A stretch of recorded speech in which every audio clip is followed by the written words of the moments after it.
तुमको लग रहा है लोगों को अच्छा लगेगा, लोग हमें अप्रिशिएट करेंगे, लोग प्रमोट करेंगे, कोई नहीं करेगा। तुम चाहते हो कि अगर ये समाज तुम्हारा समर्थन करे तो थोड़ा सा पागल बन जाओ। समस्याएं तो इस धरती पे कभी खत्म नहीं हो। दो कंडीशन में समस्या खत्म हो सकती है। तुम्हारे रिश्तेदार, पड़ोसी, दोस्त, ये तुम्हें क्यों परेशान करते हैं? तुम इनके सामने जाके दावा करते हो, इनके कलेजे को तुम दर्द दे रहे हो, तब वो तुम्हारा कोई पुराना फोटो निकालेंगे गांजा पीते हुए, फिर सोशल मीडिया पे वायरल करेंगे।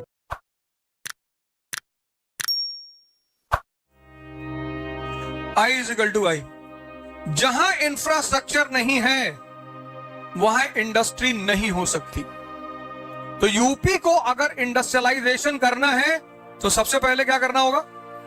इंफ्रास्ट्रक्चर पैदा करना होगा। यही सब तो तुम्हें सीखना है। तुमने पढ़ाई को इतना उल्टा ले लिया, और तुमने लिया नहीं, तुम्हें दिया गया। तुमने पढ़ाई को इतना उल्टा, बोझ, भार, मुसीबत। कल एक कंसर्ट था दिल्ली में विवेक बिंद्रा जी का। उसमें करीब 30,000 लोग आए थे, 30,000। वो हमको भी उन्होंने बुलाया कि यार आ जाओ। हमने कहा आ जाएंगे। 30,000। तो मेरे साथ एक छोटा सा बच्चा था, मेरे दोस्त, उनका बेटा है। तो जब उस अंदर एंटर किया तो वो डर गया एकदम से। बोला इतने सारे लोग। मैंने कहा हाँ तो 30,000।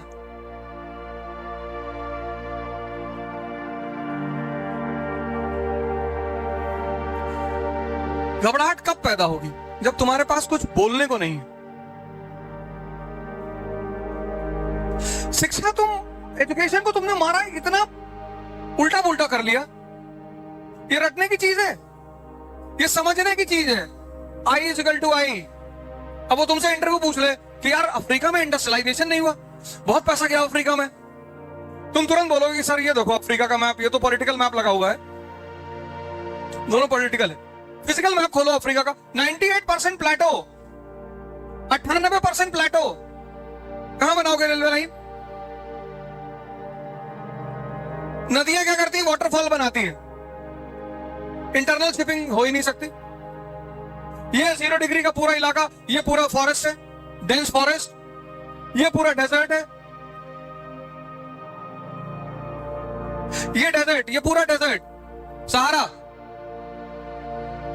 ये 0 डिग्री पूरा फॉरेस्ट, ये नीचे कालाहारी डेजर्ट नामीबिया, पूरा प्लेटो, वाटरफॉल। अफ्रीका में इंफ्रास्ट्रक्चर पॉसिबल है? नहीं। तो जहां इंफ्रास्ट्रक्चर पॉसिबल नहीं है वहां इंडस्ट्री कैसे लगाओगे? नहीं लगा पाओगे। ये पढ़ना था, ये सीखना था। पढ़ाई सिर्फ तुम्हारे सीखने की और सोचने की क्षमता का विकास है, बस। तुम्हारी जो देखने की क्षमता है उसका विकास है पढ़ाई। पढ़ाई रटना नहीं है। रटने से तनाव पैदा होता है।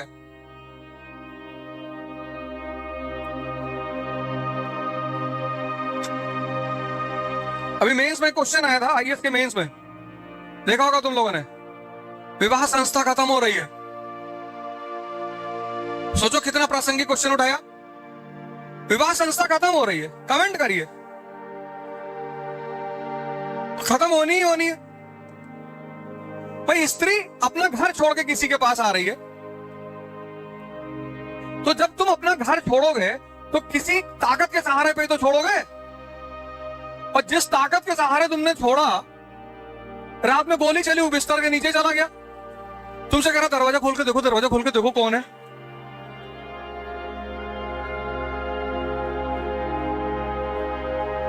विवाह संस्था कोलैप्स नहीं करेगी। तुम घड़ी घड़ी लड़की का मोबाइल चेक करोगे, किसका मैसेज है, किसका फोन है, होगा वे किसी। एक बार तुमने उसको मिस कॉल की, उसने नहीं उठाया, तुमने 400 मिस कॉल मार दी। अरे तुमने एक बार कॉल किया, उसने नहीं उठाया, कोई बात नहीं, अब अगले 15-20 साल मत मिलाओ। जो 20 साल बाद तुमको मिले अपने बच्चों के साथ कि पापा मुझे जबरदस्ती बाहर लेके गया, कोई बात नहीं, रिलैक्स। तेरे 2 हैं, हाँ मेरे 6 हैं।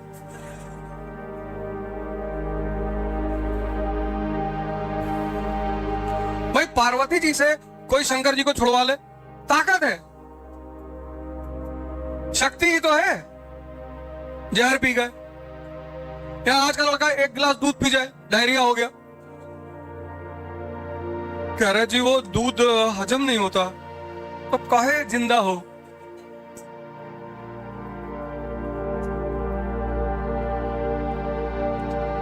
तुम चोरी नहीं करते और तुम्हें कोई कहते तुमने चोरी की है, बुरा नहीं लगेगा? स्त्री को जो सबसे ज्यादा चीज प्रिय है धरती पर वो है आजादी, और आजादी सिर्फ ताकतवर आदमी ही दे सकता है, बाकी तो किसी की औकात ही नहीं है। और ये गुटखा खाए हुए लोग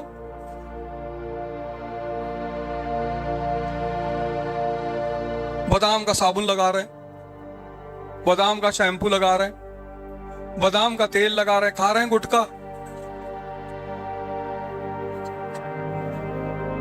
फिर आके मुझसे कह रहे हैं सर बहुत डिप्रेशन हो गया है।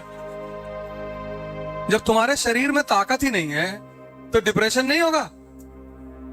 अभी करीब 7-8 दिन पहले मैं वहां पे था, सक्तेशगढ़ महाराज जी के आश्रम में, मिर्जापुर। तो रात में खाना बहुत जबरदस्त बन गया, बाटी चोखा पनीर खीर उर बन गई और दबा दिए सब। अब ये हुआ कि यार इसको हजम करना है, तो एक लड़का है आशुतोष यादव, बॉडी वॉडी बनाया है, तो मैंने उससे कहा आशुतोष, बोला हाँ भैया। हमने कहा सुबह घूमने चलना है, तो पहाड़ियां हैं चारों तरफ वहां मिर्जापुर में, तो कहा हाँ भैया चलेंगे। तो सुबह 5 बजे निकले, तो उन्हें पूछा जंगली जानवर है इसमें? कहा हाँ भालू आलू है। तो हमने कहा 2 डंडा लाठी निकालो बढ़िया शानदार सी। 3-4 किलोमीटर तक तो कुछ नहीं बोला। जब करीब 8 किलोमीटर हम लोग क्रॉस हो गए तो हमसे पूछा कहां जा रहे हैं? हमने कहा यहां से 10 किलोमीटर एक जगह है राजगढ़, जहां महाराज जी का आश्रम है, वहां से 10 किलोमीटर एक जगह है राजगढ़। हमने कहा वहां चलेंगे, सुबह सुबह चाय पिया जाएगा। हाँ राजगढ़? अबे मैंने कहा 10 ही किलोमीटर तो है। अरे कहा मुझे फ्रैक्चर है, यहाँ बहुत दर्द हो रहा है। अरे मैंने कहा तुझको मैंने इसलिए निकाला था कि तू बॉडी वॉडी बनाया, तेरे ताकत है तेरे अंदर, तू किस क्या कर रहा है? अरे नहीं भैया यहाँ थोड़ा सा फ्रैक्चर, हम अपने आप नहीं चल पाएंगे।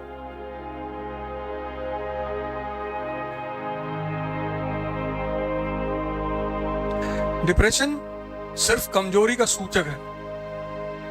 डिप्रेशन कोई बीमारी थोड़ी है। और समाज तुम्हें वैसे ही इतना, ये समाज जो बाहर का है, इससे कोई भी अच्छी बात बोलो ये उसका नेगेटिव निकाल लाएगा। कुछ तुम करके देखो, हुंडई गाड़ी खरीद लाओ, कहेगा हुंडई की बॉडी का शेप अच्छा नहीं होता। ये कसम खा के बैठा है कि तुमको डिप्रेस करेगा। तुम इसे कुछ बोल के, कोई रेयर आदमी होगा जो तुम्हारे काम को अप्रिशिएट करेगा। कोई रेयर होगा जिससे तुम बोलोगे कि मैं आईएएस की तैयारी कर रहा हूं, तो बोलेगा कि नहीं बेटा बहुत अच्छा करो, अच्छी बात है, करना चाहिए, कोई बात नहीं, हो जाता है बहुत आसानी से, कोई बात नहीं, मेहनत करके पढ़ो। ऐसा कोई रेयर आदमी होगा। 99। अब सोचो जिस दुनिया में तुम रह रहे हो, वहां जब हर आदमी तुम्हें डिमोरलाइज करने पर उतारू है, तो कौन सी शक्ति काम आएगी? तुम्हारी अपनी अंदर की। वो तुम डेवलप ही नहीं कर रहे हो। तुम्हारे बॉडी का टेम्परेचर 30 डिग्री और बाहर माइनस। तो आजकल तुम क्यों परेशान रहते हो? तुम बाहर इस समाज में जब निकलते हो, ये सारी तुम्हारी एनर्जी खींच लेते हैं।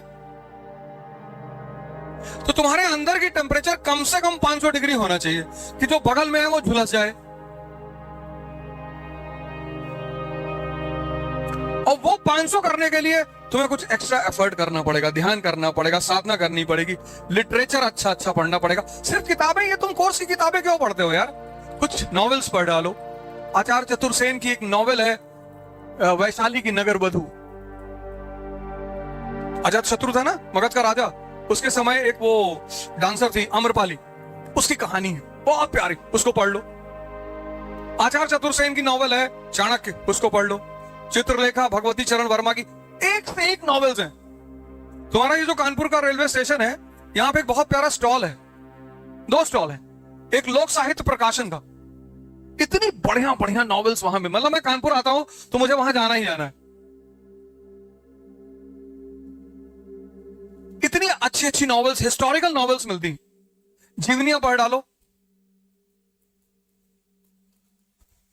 जीवनी पढ़ोगे तुम देखोगे तुम थोड़ी लड़ रहे हो, सबको लड़ना पड़ा। कोई ऐसा आदमी है नहीं जिसे लड़ना ना पड़ा हो। तो जब सबको लड़ना पड़ा तो मैं भी लड़ूंगा। ये सूत्र समझने हैं, सिर्फ पढ़ना नहीं है।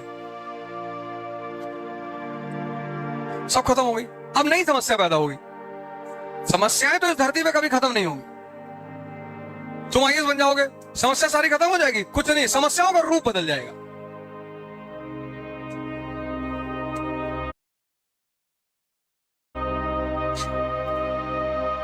अगर राजा बनने से समस्याएं खत्म होती तो सिद्धार्थ राजमहल छोड़कर क्यों भागते?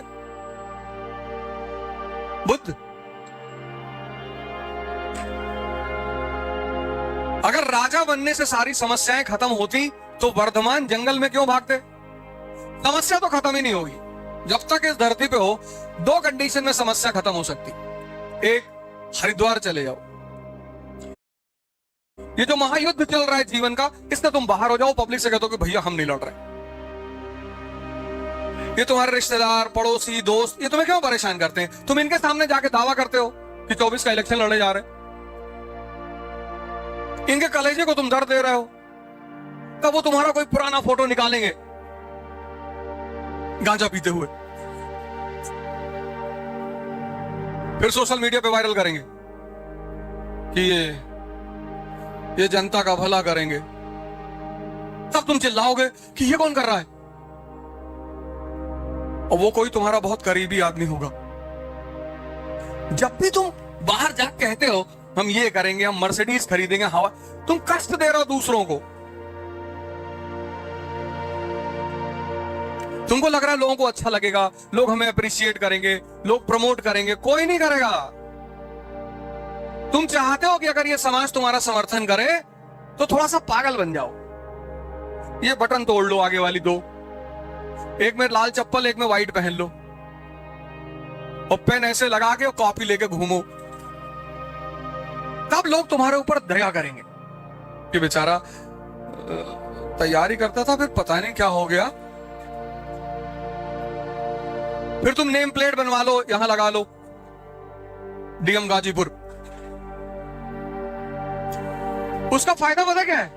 तुम जिससे भी 150 मांगोगे तुम्हें दे देगा कि ले। तुम जब ऐंठन दिखाते हो ना अपनी कि मैं तो ये कट डालूंगा, तब समाज तुम्हें क्रश करने की कोशिश करती है। जब तुम दिखाना चाहते हो कि मैं, तब उसको लगता है कि रुक बताते हैं, इसलिए वो तुम्हें परेशान करते हैं। समस्याएं कभी नहीं खत्म होती, उनका रूप बदल जाता है। अमेरिका के सामने चुनौतियां नहीं है, बहुत चुनौतियां हैं। रशिया, जर्मनी, फ्रांस, ब्रिटेन, इन सबके सामने चुनौतियां नहीं। हाँ, इनके सामने कौन सी चुनौती नहीं है? एजुकेशन की चुनौती नहीं है, हेल्थ, जो लाइफ की बेसिक नेसेसिटीज हैं। जैसे जर्मनी में तुम्हें पढ़ने की तो चिंता ही नहीं करनी,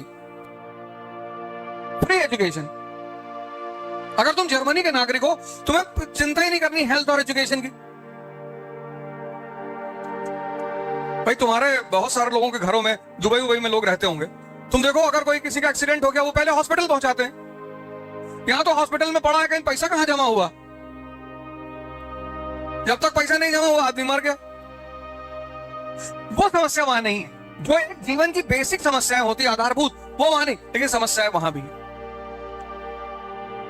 तो औद्योगिक क्रांति आधुनिक इतिहास में एक बहुत महत्वपूर्ण घटना है। क्यों? क्या करती है? राष्ट्र और राष्ट्रवादी कॉन्सेप्ट को